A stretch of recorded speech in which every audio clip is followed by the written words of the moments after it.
경기도 부천시에서 있었던 일입니다.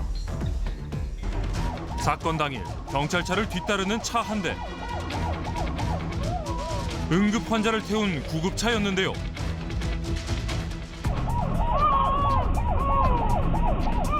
당시 태어난 지 5개월밖에 안 된 아기였답니다.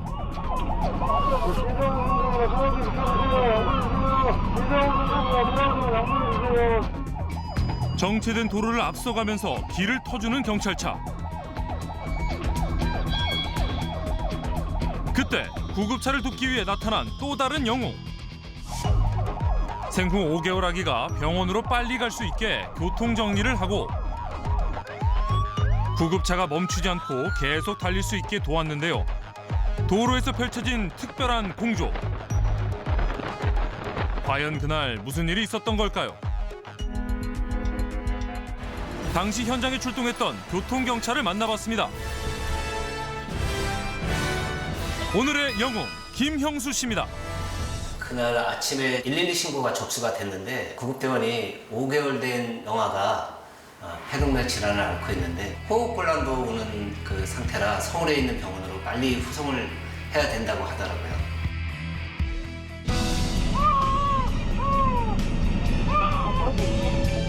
구급대원의 신고를 받고 먼저 도착한 경찰차. 서둘러 상급병원으로 출발했지만 산소 마스크를 쓴 신생아가 이동해야 하는 거리는 무려 30km. 하지만 출발하자마자 난관에 부딪혔는데요. 바로 꽉 막힌 도로를 마주한 겁니다.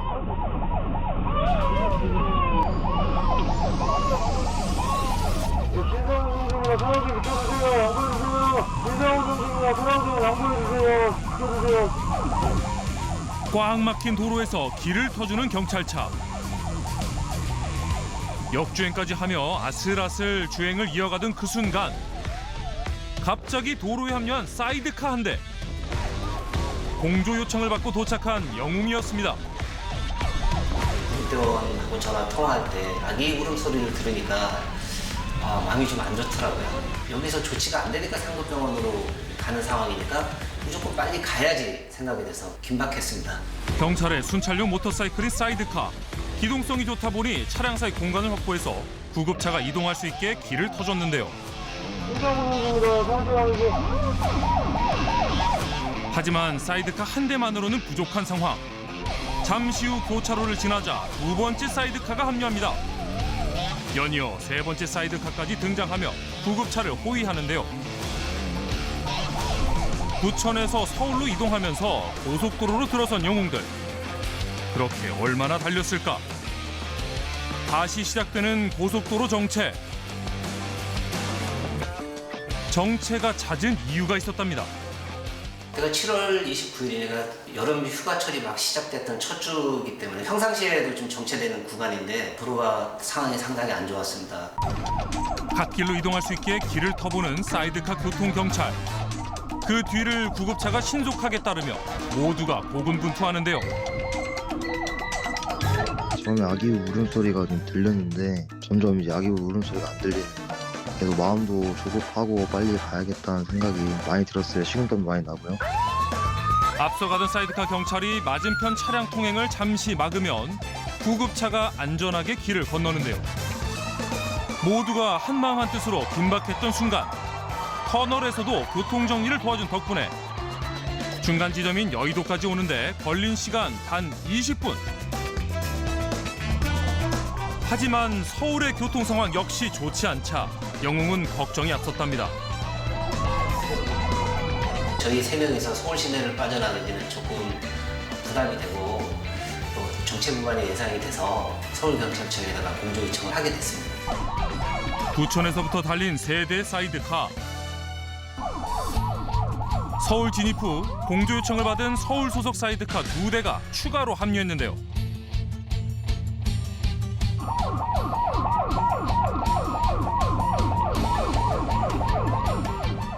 5개월 아기의 생명을 지키기 위해 이동 경로마다 배치된 경찰관들이 통행을 도왔습니다. 게다가 마포대교, 공덕오거리 등 총 9곳의 신호도 개방했는데요.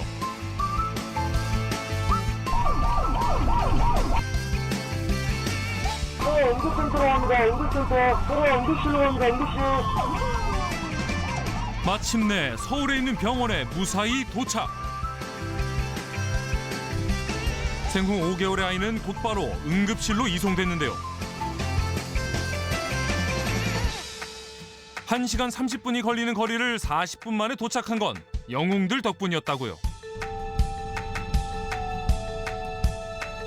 1분 1초를 다투며 병원으로 이송된 아이, 지금은 괜찮을까요? 아기는 뭐 건강하게 잘 지내고 있고 잘 치료받고 있다고는 일단 들었어요. 따로 뭐 더 악화되거나 그런 거 없다고 이야기는 들었습니다. 그 당시에 경찰관분들이나 사이카분들 아니셨으면 최대한 빠른 시간 내에 도착을 못했을 텐데 사고 위험 없이 안전하게 도움을 주신 경찰관분들이나 사이카분들에게 정말 감사를 표하고 있습니다. 4개월이 지났어도 그날을 떠올리면 여전히 마음이 뭉클하다는 영웅. 지금 같은 상황이 뭐 1년에 한두 번 정도 있을까 말까 하는 그런 상황인데 가장 보람 있었던 일이고요. 현장에 계셨던 우리 시민분들이 빠르게 차량을 양보해 주셔서 저희가 빨리 도착할 수 있었던 것 같은데 정말 감사드립니다.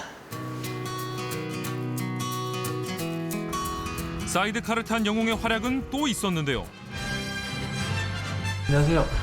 두 번째 영웅 김성우 씨입니다. 오래전 일이지만 그날을 생각하면 아직도 아찔하답니다. 그날 오후 4시경이었는데요. 사고 예방 순찰 중이었고 신호 대기를 하는 상황이었습니다. 신호를 위반한 채 위험한 질주를 하는 오토바이 운전자. 이를 지켜보던 사이드카 경찰 2명이 뒤를 쫓았는데요. 혹시나 싶어 반대편 길목까지 막은 영웅. 좋지 않은 예감이 들었다고요. 언젠가는 사달이 날 것 같아가지고 빨리 검거를 해서 난폭 운전을 하는 걸 막아야 되겠다는 생각을 했습니다. 본격적으로 추격을 시작한 영웅. 하지만 설상가상 무리한 끼어들기에 역주행도 서슴지 않는 오토바이 운전자. 신호 위반까지 하며 위험한 질주를 계속하는데요.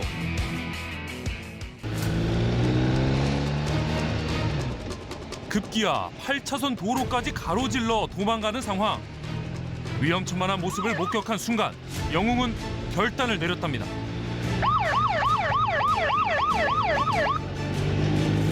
추격을 멈췄습니다.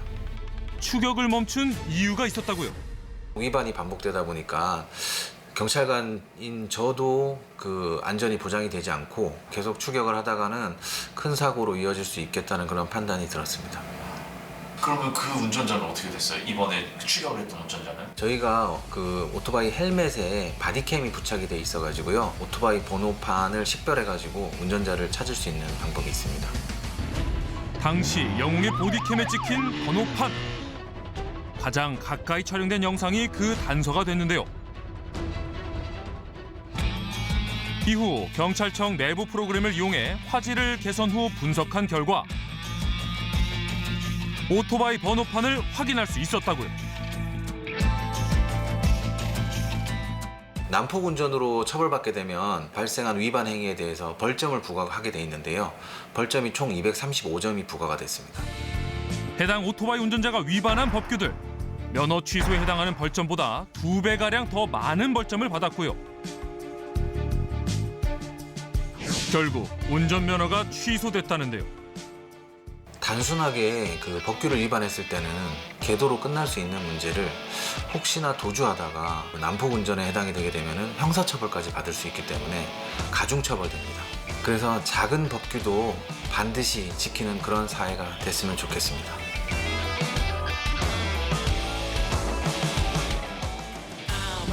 시민들의 생명과 안전을 지키는 사이드카 영웅들. 우리 곁에 진정한 히어로입니다.